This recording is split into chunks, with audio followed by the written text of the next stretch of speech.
Hi guys, welcome back to the channel. I'm Office Bloke Daz. I'm Office Bloke Mike. Here we are, two of us today. Yay. If Patreon is your thing, check out the link in the description below. Loads of stuff on there, all starting for a bargain price. So just £1.50 a month. check it out, you won't be disappointed. Yeah. I can assure you. The island inside New York City that you've probably never heard of. Ah, both been in that's New it York. there, is it? Yeah, Both both in New York. Yeah, I don't know.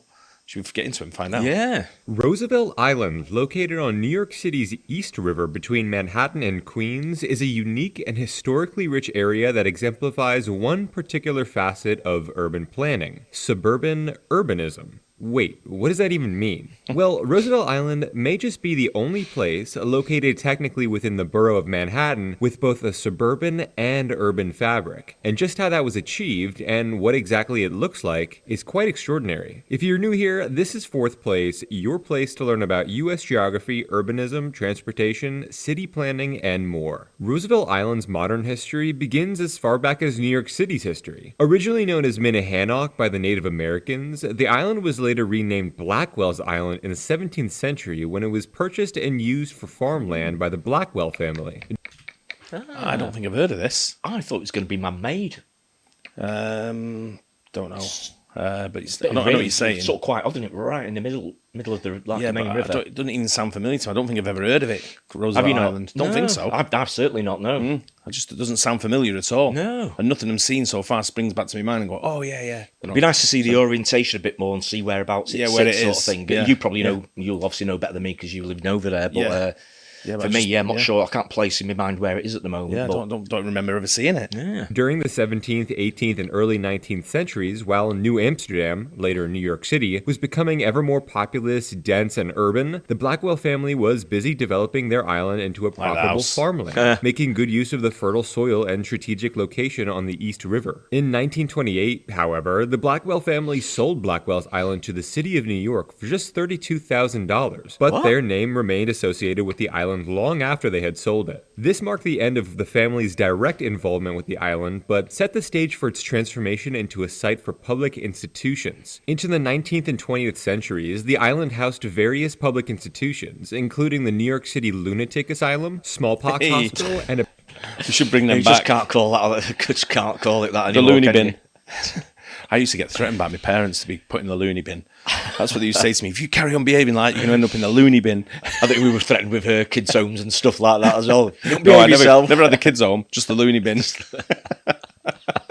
It used to make me laugh. Oh, dearie me. penitentiary. These institutions shaped Blackwell's Island's early architectural landscape and featured mostly Gothic Revival-style buildings that, in their present-day ruins, give the island a mysterious and ominous feeling. And for good reason. The island was basically New York City's Alcatraz for a time, housing the mentally ill, the sick, and blighted, and some of the most notorious and prolific criminals of the age. Famed English novelist Charles Dickens even visited as a part of his broader tour of the U.S. in 1842, while researching for his work American Notes for General Circulation. Dickens expressed a sense of melancholy and sympathy for the patients of the island's lunatic asylum, noting the oppressive and gloomy conditions. He was critical of the treatment and the lack of humane care for the mentally ill. He described the almshouse, where the poor and destitute were housed on the island, as overcrowded and poorly managed. His visit to the penitentiary revealed the stark and punitive nature of the American prison system, and Dickens was struck by the harshness of the punishment and the severe conditions under which the prisoners were kept. The smallpox hospital was another point of concern for Dickens, as he later described the isolation and the inadequate medical care provided to the patients. The Gothic Revival-style smallpox hospital operated until the late 19th century and was later converted into other uses before falling into ruin, and the remnants of the hospital stand as a haunting historic landmark on the island. Dickens' observations brought much attention to the conditions on Blackwell's Island and contributed to public awareness and discussions about the treatment of the poor, mentally ill, and prisoners. And suddenly, the spotlight was on Blackwell's Island, and for all the wrong reasons. In order to better reflect the island's primary function as a center for public institutions, the New York City Board of Aldermen renamed Blackwell's Island to Welfare Island in 1921. The name was kind of a rebranding, a change in which was part of a broader effort during the Progressive era to improve public perception and emphasize the island's role in promoting social welfare, distancing it from the historical associations with penal and mental health institutions. And And for the most part, the city took action to go along with its new name, expanding, developing, and enhancing its healthcare and social service institutions, including the construction of new hospitals. These expansions reflected a broader commitment to public health and welfare, incorporating advances in medical care and social support systems to provide more comprehensive and humane services to its residents. And Welfare Island continued to operate in such capacity for the decades following 1920. As medical and economic advancements improved the living conditions for millions of Americans throughout the region, Welfare Island eventually no longer needed to operate as a welfare island, and it soon underwent significant redevelopment. This redevelopment started in the 1970s when the New York State Urban Development Corporation created a master plan to transform Welfare Island into a mixed-income residential community. The master plan divided the island into several residential zones, with housing types ranging from affordable housing to luxury condominiums, with notable additions such as a river walk encircling the entire island, as well as numerous other multi-purpose green spaces and public parks. To go along with this redevelopment, the island once again marked a new era in its history when, in August of 1973, Welfare Island was renamed Roosevelt Island after President Franklin Delano Roosevelt. Officially, the name change was an effort by the United States Department of Housing and Urban Development to attract new residents to the island. When the first residential buildings opened, Roosevelt Island's amenities and wheelchair accessibility, a remarkable feature for the time, made it attractive to disabled residents and families with children. Many of the first residents were white, middle-class families and disabled patients from the island's hospitals. Due to its proximity to the headquarters of the United Nations, Roosevelt Island attracted UN employees almost as soon as the first building opened. A New York Times article from 1999 described Roosevelt Island's diverse demographics as being another factor in its popularity among diplomatic staff. One of every 3 Roosevelt Island residents was foreign-born by the year 2000. The island also saw the introduction of modern infrastructure to go along with its new housing developments, including the iconic Roosevelt Island Tramway, which provides direct access and scenic connection to Manhattan, and is the island's most popular attraction.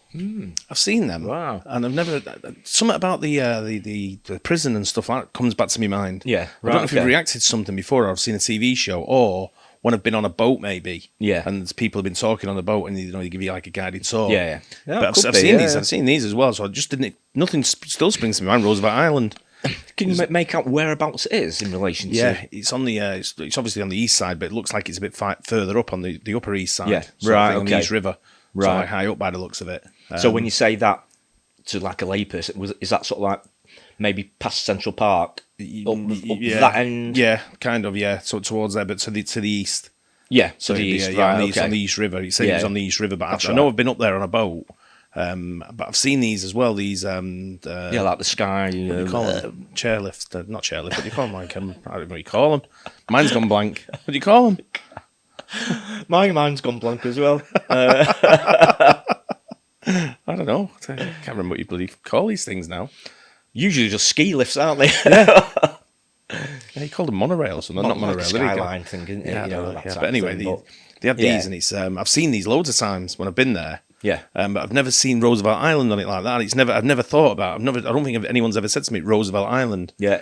Unless it's been like, but the prison thing sounds familiar, and the Luna bin. Okay, maybe it was on some sort of program or a film, maybe something like that. But definitely, I've never heard of it before.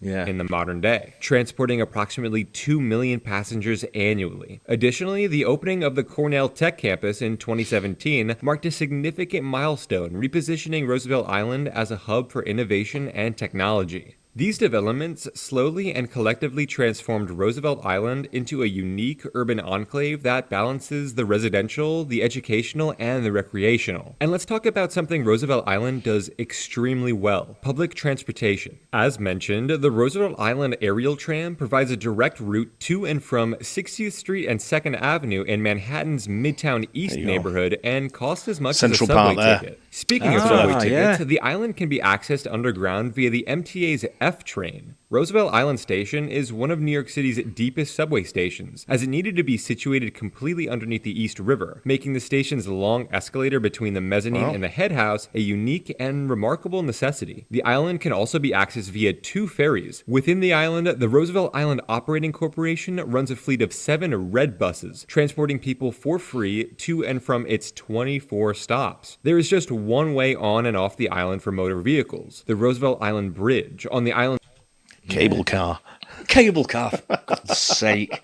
North side. However, this large bridge seen here does go over the island, just not onto it. It's the Queensboro Bridge, made famous by the late great comedian Norm Macdonald. If you know, you know. The island is 40 Manhattan city blocks tall, but just about 1 Manhattan city block wide, meaning the island has just one main vehicle thoroughfare, Main Street, which features most of the island's sparse shops and restaurants. Instead of prioritizing retail and commercial developments like much of the rest of New York City has, Roosevelt Island instead prioritizes recreational pedestrian pathways and limited vehicular traffic with its layout. It's quiet here. Quieter than maybe any other part of Manhattan itself, save for Central Park, which, by the way, Roosevelt Island could fit comfortably inside of. It's also incredibly beautiful, not only for its nature walks and historic ruins, but also because it offers one of the most unique urban perspectives in the entire country, and is an incredible case study on how well this type of suburban urbanism works. Still, Roosevelt Island is hardly a tourist destination, mostly due to the fact that its redevelopment highlighted residential districts instead of mixed-use ones, much like a suburb. If the island is known for anything by locals, it's for its lack of notoriety. Like I said, there's no retail or commercial district complete with an Apple Store, Le Labo, Aesop, or Blank Street coffee shop. Pretty much the only retail footprint on the island is made up of small businesses. There's a handful of pharmacies and food markets, as well as a Subway and Starbucks too, but there are about 10 or so small businesses on the island serving everything from Mediterranean cuisine to New York City-style pizza, of course. When Roosevelt Island began redeveloping in the 1970s, about a quarter of the land was set aside for parks. The primary parks include Lighthouse, Octagon, South Point, and Four Freedoms parks. And there are so many other green spaces, including dog parks, soccer fields, tennis courts, baseball fields, and even an expansive community garden. This aerial view shows you just how well the island's redevelopment has weaved these green spaces seamlessly through the island's buildings, creating a serene, low-key, and enjoyable urban fabric for its residents. This is what happens when a city prioritizes people over cars in a master plan neighborhood. My favorite thing about the island is just how accessible it is. Anyone living in or visiting New York City can come here. There's no commodification of every single space of land here, something that I think many places in the US are failing at this point in time. There's no fee to get here other than whatever it costs for the subway ticket. Even then, you could just walk right across the bridge from Queens. Here, you're free to escape the hustle and bustle of the city life and don't have to necessarily break the bank to do it. Do I wish there was more affordable housing on the island? Of course. New York City's housing woes aren't unnoticed, and Roosevelt Island's abundant parking lots and structures are becoming increasingly redundant and obvious. But in its current form, I don't think there's that much room for improvement on Roosevelt Island, if they're to keep the island's character and best features intact. The number of Roosevelt Island's housing units as of 2020 is 5,608, a 14.1% increase from the 4,913 housing units in 2010. So there has been growth in the past decade. And for Roosevelt Island's 11,846 person population, these figures seem fairly adequate. This video is sort of an antithesis to my video 2 weeks ago about how New York City is becoming unwalkable. Most, if not all, of the points I made there simply don't apply to Roosevelt Island. It's very European feeling. All this to say that Roosevelt Island is very much a suburban urban enclave, equally prioritizing a dense urban way of life complete with eateries, historic attractions, higher learning institutions, and hospital systems, as well as a vast, numerous amount of open parks and green spaces lacking any nightlife or traffic, culminating in one of the most family-friendly, enjoyable places in the world. I'll see you next week from fourth place. Interesting, that. It is that, because it's one of them where I've been up and down that river loads on a boat. Yeah. And I've drove up and down the east side, from Midtown, or even downtown of the east side. Yeah. And then you look at it, and I'm thinking, I wonder if I'm just thinking that's Queens. In my head, if you're actually on the water, then maybe it's just like it's different perspective, isn't it? Really, so maybe that's sort of what you're thinking. Yeah, but very strange. Yeah, because you're not seeing the other side of the river, where it's sort of like folks behind it, sort of thing. You're looking probably just at what looks like part of Queens, sort of thing. I think when I was there as well, I was on the west side, so I was overlooking West side. the west side. Yeah. I was overlooking like the other part, Right. And the only time I saw some of the east side, I'm guessing, was when it was down like near the World Trade Centre. You could see went over on the ferry, so you could see up the river a little bit there. Staten Island and all that. Yeah, but maybe not that far. But that's absolutely new one to me. It looks a great place. It does, doesn't it? Yeah, it's very interesting that, because like I say, I've never even no one's even mentioned it. So like go there, but like I say, I've seen them cable cars before. Yeah. And I've never thought where do they go? Yeah, it's just one of them. I just thought cable cars take you somewhere. Not interested. They're not sort of like move on something else. The main thing is at least we know they're called cable cars now as well. So. Chairlift, everything. We had everything. Ski lift, chairlift, metal thing in the sky.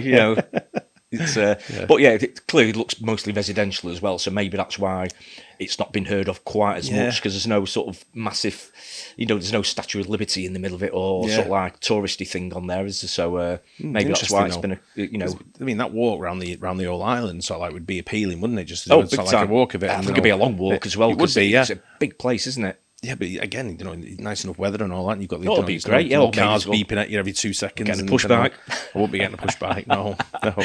But it'd be an interesting place to visit, because it's like I said, we've been there loads and just never picked up on it. Never even heard of it. No, but me neither. Bizarre that, but interesting. Yeah, really good. Yeah, enjoyed that. Yeah. Hope you guys enjoyed it as well. Don't forget to like and subscribe. We'll see you in the next one. Cheers. Cheers.